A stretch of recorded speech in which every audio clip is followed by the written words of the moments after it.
So these videos, famously called the bunker videos, are about Jehovah's Witnesses hiding out in a basement, basically waiting to be captured by the government because they love God or some nonsense. I've reviewed some of the others, and you can plainly see them teaching their members thought-stopping techniques, teaching them an us versus them mentality, teaching them black versus white thinking. It's overt extremist behavior. In this one, they talk about adopting a very specific lifestyle that they want their members to have. Before we go any further, let's get into the intro because I was talking to a good friend recently who told me he skips the first part of my videos and goes straight to post-intro. I was confused by that because I put all kinds of information in the beginning, but ironically, I was reviewing an old video I did the other day and I found myself doing the exact same thing. So let's skip to the intro. Let's get into it.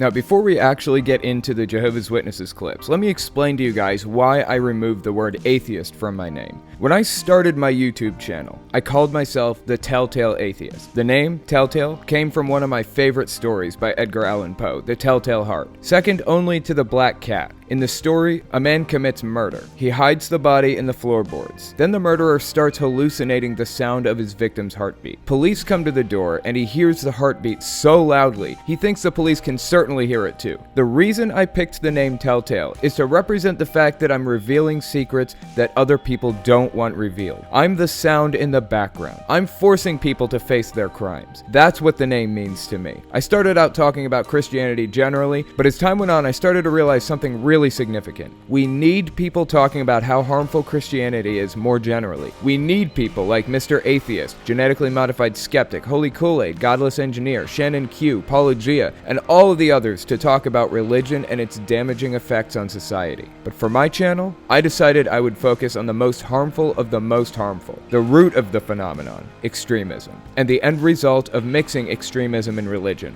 cults. I recognize that if we all work together, we can force these groups to reform or go bankrupt. There's power in numbers. So my goal isn't to isolate Christians. I don't want to drive Christians away who otherwise might help me in the fight against extremism. I want to bring you guys in so we can both fight extremism together. As I said, I think your religion is harmful just by existing. However, I'm not going to split hairs here. We can clearly see that there are genuinely destructive, dangerous groups and mindsets out there. And if we all work together, Christians and atheists alike, we can accomplish our goals more quickly. And when we're done, maybe you'll turn a critical eye at your own beliefs and apply the BITE model to your religion. See if it fits into any of those categories. That's why I dropped the word atheist from my name. I am an atheist. I do believe religion is harmful. I think it's harmful to believe anything without sufficient evidence. It suspends critical thinking and doubt. But I'm willing to put that aside for the moment so we can work together to tackle a deep problem. So this video talks a lot about sacrificing things for Jehovah, aka the Watchtower Society, aka the governing body, aka Jehovah's Witnesses. The terms are used almost interchangeably. Let's take a look at the first clip and see what they have to teach their members. Is everybody okay? Everyone's fine. They're getting used to doing without, some for the first time. You and Shelley set a good example for keeping your life simple. Thanks. But honestly, that wasn't always the case. One day, we were watching the video, We Live a Simple Life, and it really helped us to take a good look at our lives. We were both pioneering, but still living a comfortable life. And we started wondering, our love for Jehovah had moved us to pioneer, but could it move us to take the next step?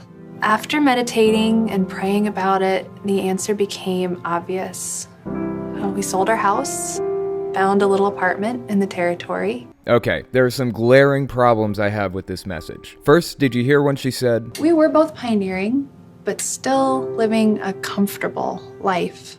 They were pioneering, but still living a comfortable life. For those of you who might not know, pioneering is where Jehovah's Witnesses go knocking on doors for a set amount of hours every month, for a full year. So I think when I left, pioneers were supposed to get like 70 hours per month for 12 months straight, or something like that. It's probably changed by now, and if it has, then somebody can mention it in the comments and I'll pin it. Anyways, it's kind of a goal for Jehovah's Witnesses. You should strive to be a pioneer, especially women. That's basically the highest honor a woman can achieve in the religion, becoming a pioneer, because I can't have any kind of position of authority or leadership. So here's the question. If they're both pioneering, which, as I said, is the highest you can go in the religion, at least for women, what else is expected of them? Why is living a comfortable life an inherently bad thing? Why is it negative to have a nice house? If you're doing everything the Watchtower Society wants you to do, why are they still demanding sacrifices? Okay, let's take a look at the next clip. Took some time to adjust, but what it did for our relationship with Jehovah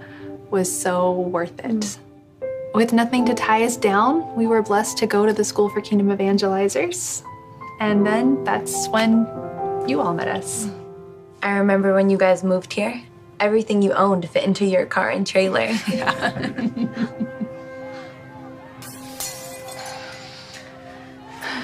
How much longer will this keep up? Chris, please say another prayer for us. Then I think we should look at some more scriptures that'll help us. Okay, here's what the speaker at Jehovah's Witnesses conventions read to the audience after watching this clip when it was originally shown. As shown in the video, love will motivate us to make sacrifices for our brothers and sisters, and it will move us to make sacrifices for Jehovah. Pursuing love will result in an unbreakable bond of loyalty that will last for all eternity.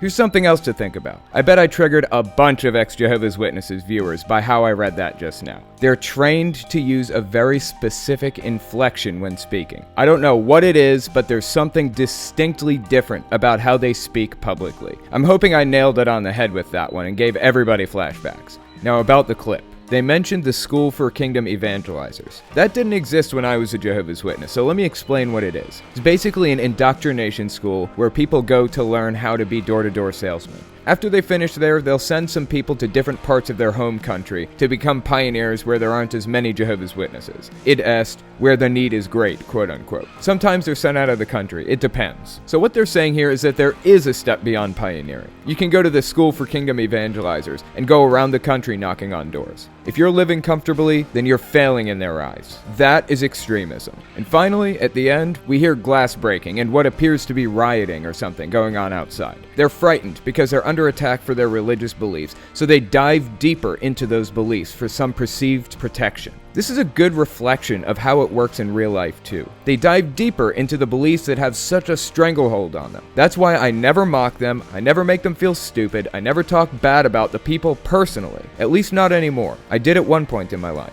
But I was a Jehovah's Witness once. I went door to door. I remember having dogs released on me. I would never endorse mistreatment of anybody, especially not Jehovah's Witnesses. We have to talk to them calmly and rationally, and we have to be excessively kind and understanding. That's how you avoid locking them into their beliefs for the rest of their lives. FYI, I did a video on how to deprogram a religious extremist a while back, where I talk about some of that. If you're interested in checking it out, you can click the card in the corner. Okay, let's continue. Do you see anything? Do you see any witnesses? Where are they? Psalm 27 is really going to help us. Jehovah is guarding the lives of his loyal ones.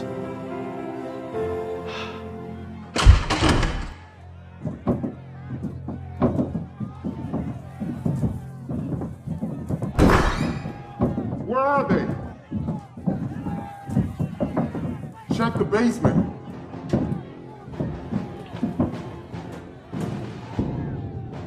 Shut that door.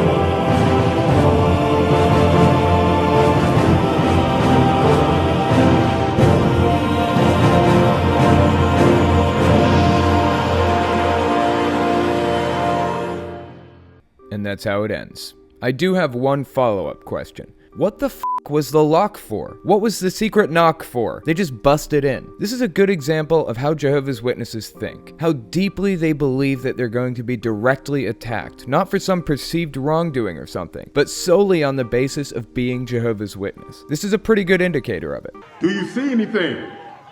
Do you see any witnesses? Where are they? At the end of the video, the speaker reads this to the audience. Of course, we do not know all the details of how events will unfold during the Great Tribulation. The videos we have seen are merely a dramatization to illustrate the points discussed in these two symposiums. What we do know is that Jehovah will guard his loyal ones. Doesn't look like he's guarding his loyal ones through this video. It looks like they're being attacked. The video completely counters the claim they're making here. Why would they even say that? They should have put something in about how Satan will relentlessly attack God's loyal ones, not about how Jehovah will guard them, because that's obviously not what's happening here. But the Watchtower Society can say basically anything to these people, and they'll accept it without question. They've been conditioned that way. Throughout these videos, they've been taught thought-stopping techniques, they've been taught how to be overly submissive, they've been taught an us versus them mentality, and how to prevent themselves from breaking free of the brainwashing. These videos are some of the best examples of cult indoctrination I've ever seen. At least now we have a good idea of what to look out for. Okay, that's all I've got for you. Don't forget to check me out on Patreon. As I mentioned recently, YouTube takes a massive downturn for almost everybody in January, because people are mostly done spending money for Christmas, so advertisers cut way back on advertising, which means a lot of creators will see their regular income cut in half. It can be pretty debilitating if you aren't good at budgeting. But if you want to support the work I do, if you want to keep the fight going, you can support me on Patreon or PayPal. Also check out my podcast where I read extremist literature and talk to guests. All links are in the description as always. Thanks for watching, guys.